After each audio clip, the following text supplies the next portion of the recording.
Samantala, mas palalakasin pa ng 5th Infantry Division Philippine Army ang kanilang mobility operation sa pamamagitan ng pamamahagi ng karagdagang sasakyan para sa kasundaluhan. Alinsunod sa nasabing layunin, pinabasbasan ng 18 military troop truck carriers, binubuo ng 10 medium at 8 light units na mula sa headquarters, Philippine Army at isang Hyundai minibus na binili ng dibisyon.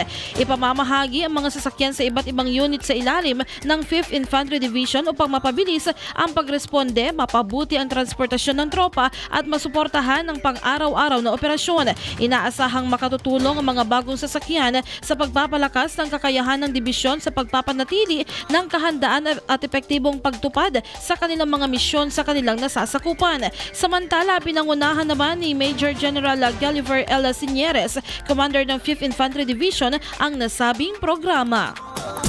IFM News.